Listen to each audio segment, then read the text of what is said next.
Mau menyaksikan kajian Buya Yahya tanpa biaya internet? Segera pasang parabola Al-Bahjah TV di rumah Anda. Bebas biaya bulanan dan tanpa koneksi internet.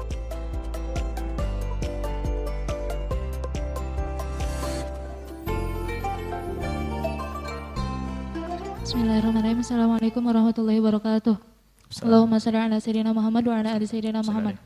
Afwan Buya, izin bertanya, bagaimana nilai ibadah amal solehnya orang yang kerja di bank konvensional? Karena kami pernah mendengar bahwa nilai ibadah orang yang bekerja di bank konvensional bagaikan membangun gedung di atas air. Artinya tidak diterima. Apakah benar begitu Buya? Mohon penjelasannya. Syukran. Assalamualaikum warahmatullahi wabarakatuh. Assalamualaikum warahmatullahi wabarakatuh. Semua orang yang bekerja di tempat yang haram itu adalah dosa dengan keharamannya. Kalau bicara tentang keharaman, jangan hanya bicara bank konvensional saja. Kita tidak punya musuhan kalau tidak bermusuhan dengan orang-orang yang kerja di konvensional. Ada pekerjaan yang lain lagi. Selain bank konvensional ada. Yang itu ada urusan dengan riba. Atau bisnisnya nggak jelas seperti perusahaan-perusahaan minuman keras dan sebagainya dan sebagainya. Harapan kita adalah tetap ibadah mereka diterima. Karena mereka adalah umat Nabi Muhammad SAW. Maka agar ibadah mereka diterima, kami kirim pesan. Jika Anda bekerja di tempat-tempat seperti itu, bank konvensional yang ada ribanya, maka agar puasa Ramadan Anda diterima, amal ibadah diterima, maka lintaskan diri dia dalam hati Anda niat untuk hijrah. Sebab niat hijrah itu sendiri seperti orang sudah hijrah.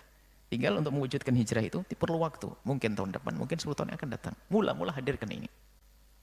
Kita himbau semuanya. Dan bahkan jika dibarengi dengan derai air mata setiap malam, kesedihan dia bekerja di tempat tersebut, maka Allah Maha tahu. Yang repot adalah menikmati itu semuanya. Bahkan diajak mengentaskan diri dari kumbang tersebut, nggak mau, ya ini yang repot. Allah yang beri rezeki, Allah Maha Kaya. Jika Anda mengentaskan diri Anda dari kumbang tersebut, Allah telah siapkan kok lahan yang indah, lahan yang hijau, lahan yang subur untuk mendapatkan rezeki. Karena jatah Anda ada, jatah kita sudah ada. Berapa sih jatah kita di dunia ini? Hanya bedanya apakah kita ambil dengan jalur kanan atau jalur kiri. Kalau Anda hidup di dunia ini jatah rezekinya 1 miliar, maka Anda harus mendapatkan 1 miliar. Tidak akan mati kecuali sudah habis 1 miliarnya. Hanya bedanya 1 miliar itu jalur kanan, jalur kiri. Biarpun kita ambil dengan jalur kiri, nggak akan lebih, tetap 1 miliar. Hanya bedanya ini haram dan neraka. Kalau kita ambil dengan jalur kanan yang benar, ya tetap 1 miliar. Karena jatah. Bedanya selamat surga dan berkah. Itu maka kami himbau kepada siapapun yang masih berurusan dengan dunia-dunia riba semacam itu. Allah Tuhan Anda Maha Kasih kok. Tidak memandang ahli riba dengan pandangan murka selama-lamanya. Murkanya sifatnya sementara. Seandainya tobat diampuni oleh Allah. Bahkan menyeru Allah setiap saat. Di bulan Ramadan menyeru, di sepertiga akhir Ramadan baru hal min mustafir, mana minta ampun. Mana yang tobat. Ditunggu oleh Allah Anda, wahai orang yang masih urusan dengan bank konvensional. Yang penting satu, jangan Anda sombong dengan pekerjaan Anda. Kalau Anda sombong menikmati kemudian tidak ingin mengentaskan diri, maka itu yang susah untuk diterima. Nah, ada pun ibadah-ibadah mereka, ya semoga diterima. Karena bisa saja ibadahnya nggak ada hubungannya dengan itu semuanya. Misalnya ibadah ya, dia dapat baju hadiah dari orang lain, kemudian dia dapat apa? Kemudian dia sholat di rumahnya, sholat di masjid, atau baju yang didapat daripada hasil kebunnya, mungkin saja.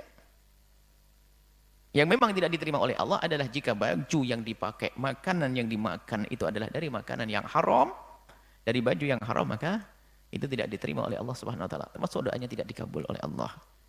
Jadi kita tidak boleh merendahkan seperti itu, seperti dalam pertanyaannya seolah-olah ini yang mengatakan begitu merendahkan, seolah-olah nggak ada kesempatan lagi bagi orang yang seperti orang membangun. Ya kalau dia taubat, sadar dan benar.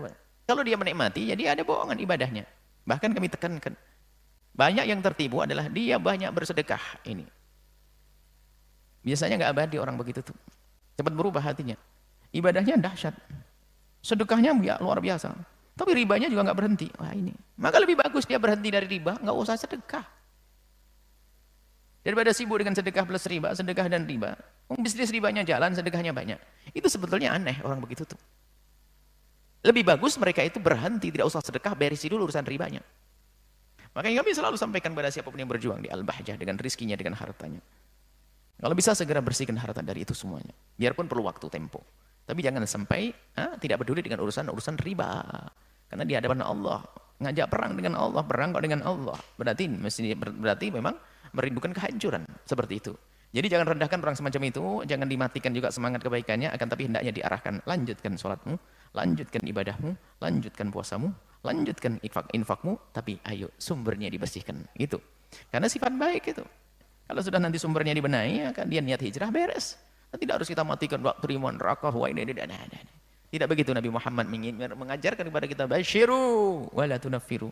Kalau ngajak orang jadikan mereka senang, bukan jangan kau bikin mereka lari dan ketakutan.